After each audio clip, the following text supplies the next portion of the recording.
शेतकऱ्यांच्या कर्जमाफीवर अजित पवार काय म्हणतात? सारखंच फुकट, सारखंच फुकट, हा सारखंच माफ, सारखंच माफ.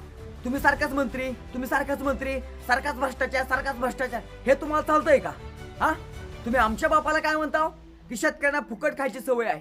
काय शेतकऱ्यांना फुकट खाल्लो? शेतकरी बाप शेतामध्ये घाम घालतोय, कष्ट करतोय आणि त्याच्या जीवावर शेतकरी जगतोय.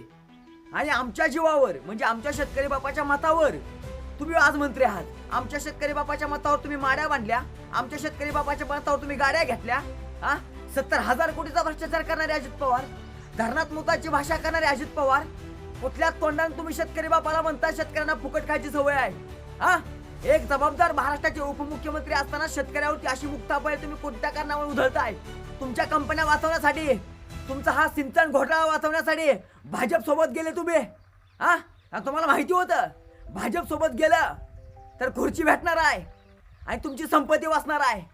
अरे संपत्ती वाचवण्यासाठी, खुर्ची भेटण्यासाठी तुम्ही भाजप सोबत जाताय आणि आमच्या शेतकरी बापावर तुम्ही मुक्तापळे उधळताय. काय म्हणतात की आम्ही शेतकऱ्यांची कर्जमाफी करतो असं आम्ही भाषणात सांगितलं. कशासाठी?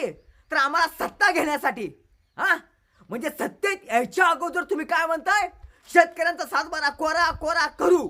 आणि शेतकरी बापाच्या मतावर तुम्ही मंत्री होता, लाल दिव्याच्या गाडीत बसताय आणि मग मंत्री झाल्यावर तुम्ही आज शेतकरी बापाला काय म्हणताय?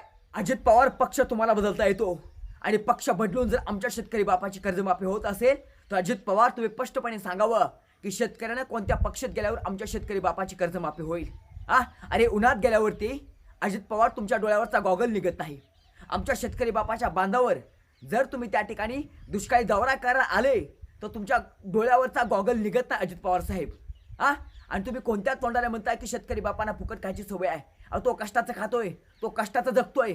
आणि राहिला प्रश्न अजित पवार तुमच्या मतदारसंघाचा, तुम्ही ज्या बारामती मतदारसंघात आहेत ना, तो तुमचा बारामती मतदारसंघ, त्या ठिकाणी पाणी आहे, त्या ठिकाणी तुमच्या मतदारसंघामध्ये तुमचा बागायती मतदारसंघ आहे. आणि जो आमचा मतदारसंघ आहे ना, तो आमचा मतदारसंघ दुष्काळ आहे. आमचा मतदारसंघ कोरडवाहू आहे.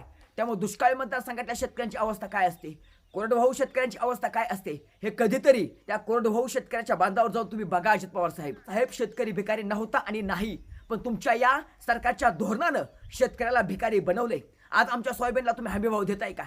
आमच्या कांद्याला हमीभाव देताय काय? आमच्या पिकाला हमीभाव आहे का? आणि मग सरकारचे धोरणं जर आमच्या शेतकरी बापाच्या बाजून नाहीत तर मग आमच्या शेतकरी बापाला कुठल्या तोंडाने न्याय तुम्ही देताय का नाही तुम्ही आम्हाला?